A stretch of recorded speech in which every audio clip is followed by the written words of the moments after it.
Здравствуйте, друзья, с вами Юрий Притиск. В моих руках два весьма необычных светофильтра, изготовленных в Японии. Marumi Infrared HB700 и Infrared HWB830. Светофильтры из высококачественного стекла в черной металлической оправе с двойной резьбой. Выпускается с размером резьбы 67 и 77 мм. Поставляется в оригинальных прозрачных акриловых чехлах с мягкой основой.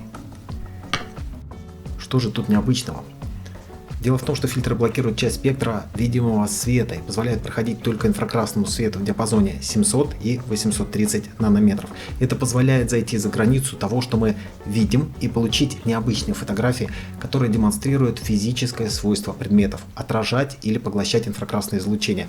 Так, к примеру, вода и небо максимально поглощают инфракрасное излучение и выглядят черными, а листва и облака максимально отражают и видятся максимально белыми. Матрицы типовых фотокамер не подготовлены к использованию таких фильтров и блокируют разные диапазоны, но кое-что можно добиться даже с ними. Фильтры сильно снижают светосилу для типовых фотокамер, из-за чего придется использовать длинные выдержки и штатив.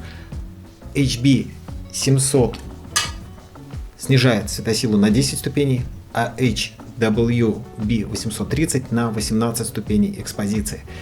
Энтузиасты модернизируют матрицы фотокамер, что позволяет работать с инфракрасными фильтрами на коротких выдержках. И я приготовил для вас примеры использования таких светофильтров как на обычной фотокамере, так и на модернизированной.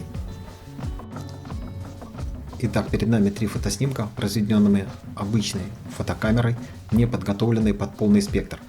И без фильтров получается вот такой вот фотоснимок. Здесь указано Nikon, но фильтр. Обыкновенный фотоснимок, который мы привыкли видеть глазами. С применением светофильтра HB700 мы получаем вот такой вот красно-черный образ, а выдержка удлиняется до 3 секунд. Изначально выдержка была 1/320 секунды, в итоге она удлинилась до 3 секунд. С применением светофильтра HWB830 мы видим, что изменился и общий цвет, поменялся контраст, выдержка удлинилась до 60 секунд, и понятно, что детали на фотоснимке из-за ветра получились размытыми. Дерево на ветру качается, трава шевелится, и все получается размытым. Это же заметно, что трава шевелилась на ветру и на 3-секундной выдержке. Но вот дерево вышло лучше, хотя здесь тоже есть смазы. Вот такие неожиданности могут подстерегать при фотосъемке с такими светофильтрами на обычной камере. А теперь посмотрим на фотоснимки, которые получились после конвертации в черно-белый вариант. То есть снимки были обесцвечены, и получилось следующее изображение. Слева фотоснимок без фильтра, в середине фотоснимок с фильтром HB700, и мы видим, что небо передано темнее, дерево чуть-чуть начинает белеть, то есть мы видим, что листья начинают отражать инфракрасный диапазон, и в общем-то вот он начинает выявляться. Но наилучшим образом он выявляется с фильтром HWB830. Как видим, у нас получилась просто белая трава и абсолютно белое дерево на фоне темного неба. Выглядит это все эффектно, выглядит это необычно.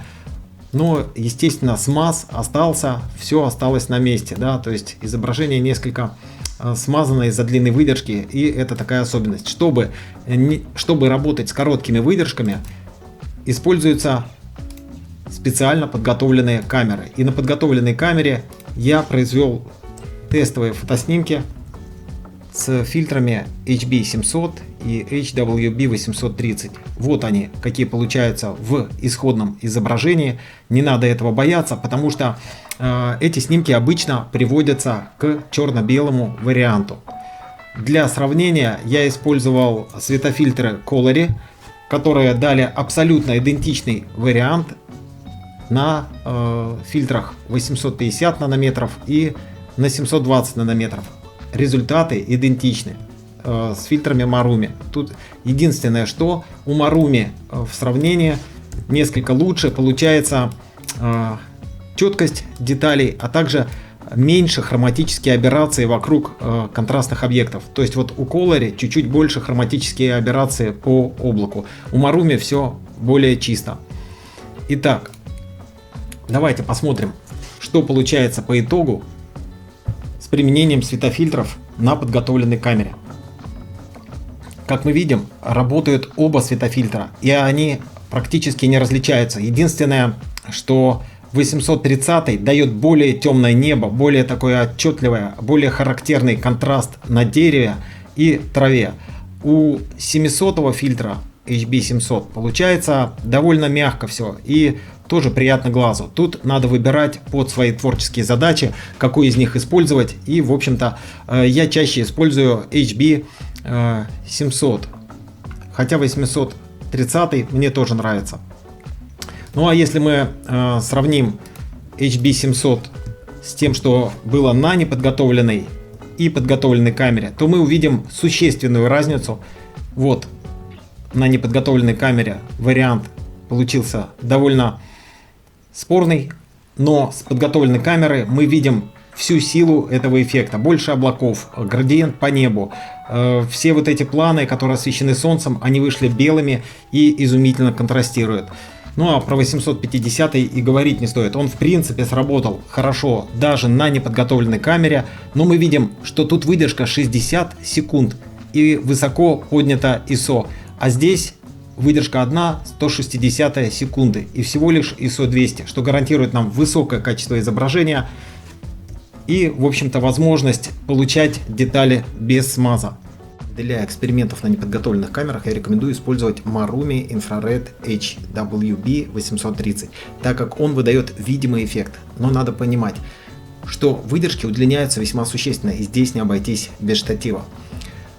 Infrared HB700 и HWB830 оба успешно работают на модернизированных камерах, идеально показали себя в заявленном диапазоне и отличаются высоким качеством изготовления. Это прекрасный творческий инструмент, позволяющий добиться уникальных эффектов, недоступных с другими светофильтрами и тем более в редакторах. С вами был Юрий Притиск. Фотографируйте с удовольствием.